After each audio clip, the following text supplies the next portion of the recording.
1,67,000 crore rupees. 2025-26 period में Indian government fertiliser subsidies पे 1,67,000 करोड़ रुपए स्पेंड करेगी। इतने सारे सब्सिडीज के बावजूद फार्मर्स एक प्रॉब्लम फेस कर रहे हैं, फर्टिलाइजर्स के प्राइसेस। डीएपी या डायमोनियम फॉस्फेट के एक बैग का प्राइस 1,350 रुपीज है, लेकिन फार्मर्स को इसके लिए 1,700 रुपीज तक पे करना पड़ रहा है। और इस प्राइस डिफरेंस का रीजन बीजिंग में लिया गया एक डिसीजन। तो भला इंडिया के फर्टिलाइजर इंडस्ट्री का सिचुएशन क्या है? चाइना ने हमारे फर्टिलाइजर इंडस्ट्री को कैसे इंपैक्ट किया? हम फर्टिलाइजर्स के लिए इतने इंपोर्ट डिपेंडेंट क्यों हैं? इंडियन फार्मर्स ने इस सिचुएशन से कैसे डील और कैसे रिस्पॉन्ड किया? फर्टिलाइजर्स इंडस्ट्री में शिफ्ट का इंपैक्ट क्या है? आज के वीडियो में हम इन क्वेश्चंस को आंसर करेंगे। सबसे पहले हम इंडिया के फर्टिलाइजर इंडस्ट्री को समझेंगे, फिर हम चाइना का डिसीजन और इसका इंडिया पे इंपैक्ट समझेंगे। हम इंडिया के फर्टिलाइजर्स से रिलेटेड पॉलिसीज और इंपोर्ट स्टेटस भी एक्सप्लोर करेंगे। एंड में हम फर्टिलाइजर्स से रिलेटेड एनवायरमेंटल और जियोपॉलिटिकल इंपैक्ट भी समझेंगे। चलिए शुरू करते हैं। सबसे पहले इंडिया के फर्टिलाइजर इंडस्ट्री का ओवरव्यू। इंडिया का फर्टिलाइजर सब्सिडी लास्ट 6 इयर्स में 2.1x बढ़ा है। 2019 से 21 में इंडियन गवर्नमेंट ने 79,530 करोड़ रुपीस का फर्टिलाइजर सब्सिडी दिया। 2025-26 तक ये आउटले 1.67 लाख करोड़ रुपीस तक बढ़ जाएगा। ये सब्सिडी गवर्नमेंट फर्टिलाइजर कंपनीज को देती है ताकि ये कंपनीज कम प्राइसेस पे फार्मर्स को फर्टिलाइजर्स सेल कर सके। एक एग्जाम्पल से इस सिचुएशन को बेटर समझते हैं। अगर किसी फर्टिलाइजर कंपनी के लिए एक 50 किलो फर्टिलाइजर का बैग का प्रोडक्शन कॉस्ट 3,000 रुपीज है, लेकिन ये सेम फर्टिलाइजर फार्मर्स को 266 रुपीज पे बेचा जाता है। कॉस्ट और प्राइस का 2,734 रुपीज का डिफरेंस गवर्नमेंट फर्टिलाइजर कंपनी को देती है। लेकिन इन सब्सिडीज के बावजूद इंडिया फर्टिलाइजर्स के लिए इंपोर्ट डिपेंडेंट है। हम अपने यूरिया रिक्वायरमेंट का 77% तो डोमेस्टिकली प्रोड्यूस करते हैं, लेकिन इंडिया अपने डीएपी रिक्वायरमेंट्स का 60% इंपोर्ट करता है। किसान अपनी फसल को न्यूट्रिएंट्स देने के लिए एक म्यूरिएट ऑफ पोटैश नाम का फर्टिलाइजर भी यूज करते हैं। इंडिया इस फर्टिलाइजर के लिए 100% इंपोर्ट डिपेंडेंट है। हम 15 से ज्यादा कंट्रीज से फर्टिलाइजर्स इंपोर्ट करते हैं, लेकिन कुछ कंट्रीज में हमारा डिपेंडेंस ज्यादा है। इंडिया का फर्टिलाइजर्स के रॉ मटेरियल्स के लिए इंपोर्ट डिपेंडेंस सबसे ज्यादा है। इंडिया अपने पोटैश रिक्वायरमेंट का 100%, रॉक फॉस्फेट का 90% और सल्फर नीड्स का मेजॉरिटी इंपोर्ट करती है। फिनिश्ड फर्टिलाइजर्स की बात करें तो रशिया हमारे फर्टिलाइजर इंपोर्ट्स में 22.4% कंट्रीब्यूट करता है, सऊदी अरेबिया 17.9%, ओमान 13% और चाइना 10.5%। इंडिया का करंट इंपोर्ट सिनेरियो देख के लगता है कि हमारे फर्टिलाइजर इंपोर्ट्स काफी डाइवर्स है, लेकिन 2015-16 में चाइना हमारे फर्टिलाइजर इंपोर्ट्स में 46% कंट्रीब्यूट करता था। 2023-24 तक चाइना इंडिया का टॉप डीएपी सप्लायर भी था, लेकिन चाइना ने अपने एक्सपोर्ट्स कम करने शुरू कर दिए। 2023-24 में इंडिया ने चाइना से 22 लाख टन डीएपी इंपोर्ट किया था।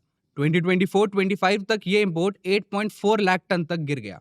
जनवरी 2025 से तो डीएपी इंपोर्ट्स बंद ही हो गए हैं। चाइना अब हमारे टोटल फर्टिलाइजर इंपोर्ट्स में 10.5% कंट्रीब्यूट करता है। और चाइना ने डीएपी का एक्सपोर्ट रोक क्यों दिया? इसके 2 रीजंस थे। पहला, चाइनीज फार्मर्स के लिए डोमेस्टिक सप्लाई स्टेबल रखना, और दूसरा, ईवी बैटरी प्रोडक्शन के लिए जरूरी फॉस्फेट्स का डोमेस्टिक सप्लाई हेल्दी रखना। चाइना के इस डिसीजन का डीएपी प्राइसेस पे इमीडिएटली इफेक्ट दिखा। मई टू जून 2024 में डीएपी का प्राइस $515 to $525 पर टन था। अर्ली 2025 तक प्राइसेस $633 to $635 पर टन तक बढ़ गए। मिड 2025 तक प्राइसेस $781.5 पर टन तक बढ़ गए। मतलब साल भर के अंदर ऑलमोस्ट 50% का प्राइस इंक्रीज। इस इंपोर्ट रिडक्शन का इंपैक्ट इंडियन फार्मर्स पर भी पड़ा। डीएपी का यूज क्रॉप्स के रूट और शूट डेवलपमेंट के लिए किया जाता है। इंडिया में हर साल 103.4 लाख टन डीएपी यूज होता है। यूरिया के बाद डीएपी इंडिया का सेकेंड मोस्ट यूज्ड फर्टिलाइजर है। प्राइस हाइक्स के कारण इंडिया में डीएपी सेल्स कम हो गए। 2023-24 में इंडिया में 108.1 लाख टन डीएपी सेल हुआ था। 2024-25 तक ये नंबर 92.8 लाख टन तक गिर गया। 2025-26 के फर्स्ट 2 मंथ्स में सेल्स 7.7 लाख टन था। सेम पीरियड में लास्ट ईयर इंडिया में 8.1 लाख टन डीएपी सेल हुआ था। मतलब चाइनीज इंपोर्ट्स में इंटरफेरेंस के कारण इंडिया के डीएपी सप्लाई चेन पे एक नेगेटिव इम्पैक्ट पड़ा। परसेंट टर्म्स में देखा जाए तो इंडिया के डीएपी कंजम्पशन में 14% तक का फॉल हुआ है। Annual opening stock last 3 years से लगातार गिर रहा है। 2023 में इंडिया के डीएपी का ओपनिंग स्टॉक 33.2 लाख टन था। 2024 में ये नंबर 21.6 लाख टन तक गिर गया।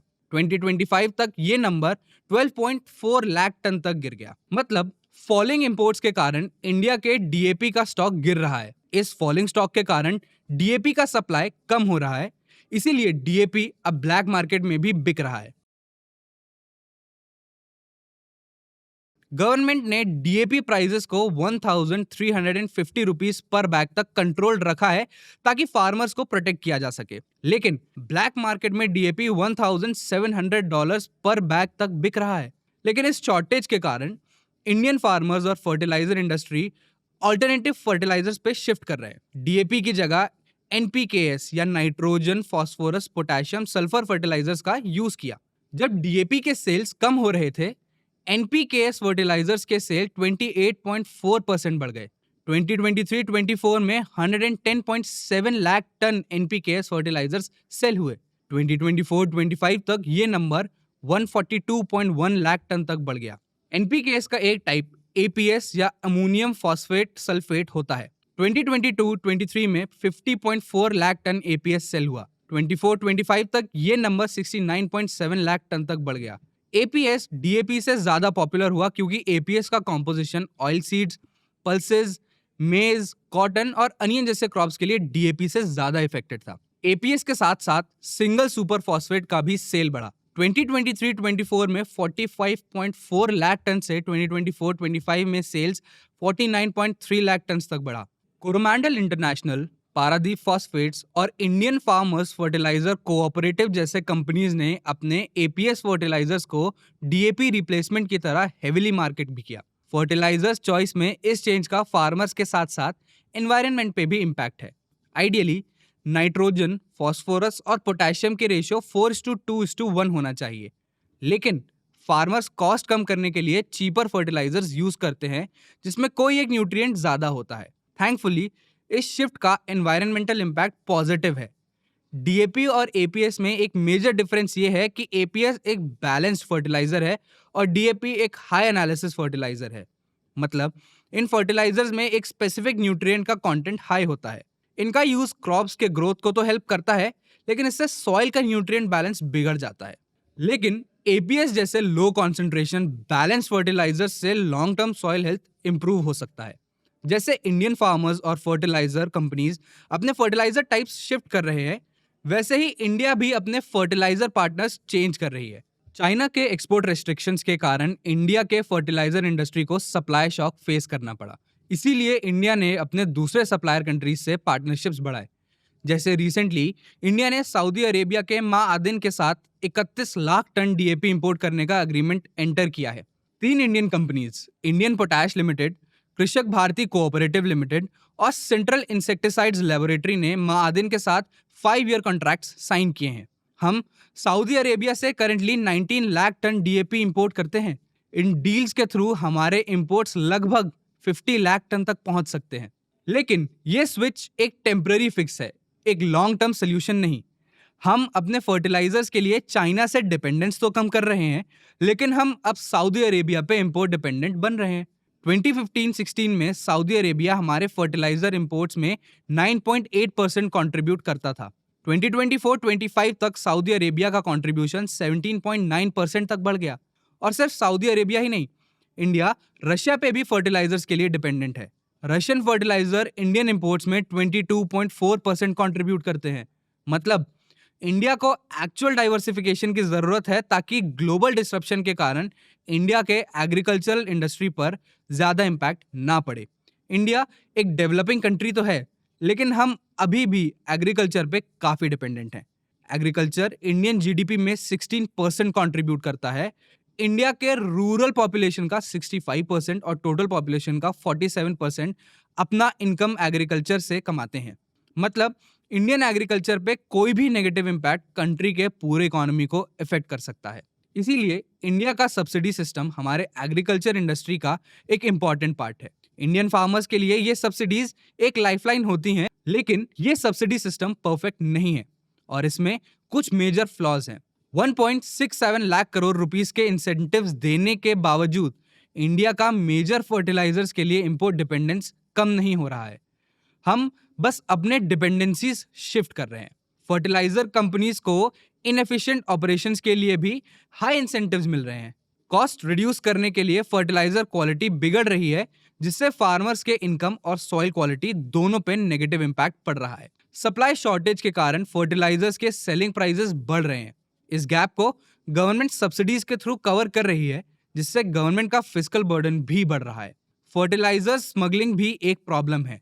फार्मर्स के लिए सब्सिडाइज किया गया फर्टिलाइजर दूसरे मार्केट्स में इलीगली सेल किया जाता है। जो फर्टिलाइजर इंडियन फार्मर को 266 रुपीस पर बैग पे मिलता है, उसी फर्टिलाइजर को कंपनीज बांग्लादेश में इलीगली 1500 रुपीस में सेल करके ज्यादा प्रॉफिट कमा सकती हैं। सब्सिडी पेमेंट्स में डिलेज के कारण फर्टिलाइजर कंपनीज इन सब्सिडीज का वेट करने की जगह हायर प्राइसेस पे अपने प्रोडक्ट्स इलीगली स्मगल कर देती हैं। पॉलिसी प्रॉब्लम्स के साथ साथ इंडिया का डोमेस्टिक फर्टिलाइजर मैन्युफैक्चरिंग भी वीक है।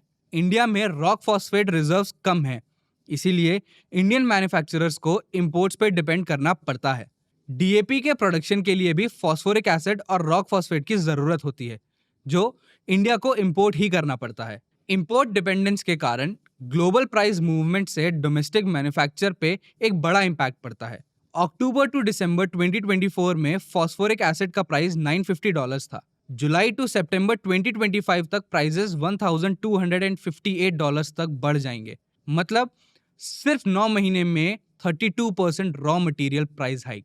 इन अनस्टेबल प्राइसेस के कारण डोमेस्टिक फर्टिलाइजर मैन्युफैक्चरर्स का कैपेसिटी यूटिलाइजेशन भी लो रहता है। गवर्नमेंट सब्सिडीज के कारण companies raw material cost pass on नहीं कर सकते, जिससे उनके मार्जिन्स पे प्रेशर पड़ता है, तो प्रोडक्शन भी स्लो रहता है। गवर्नमेंट इंडिया के फर्टिलाइजर क्राइसिस से डील करने के लिए मल्टीपल स्टेप्स ले रही है।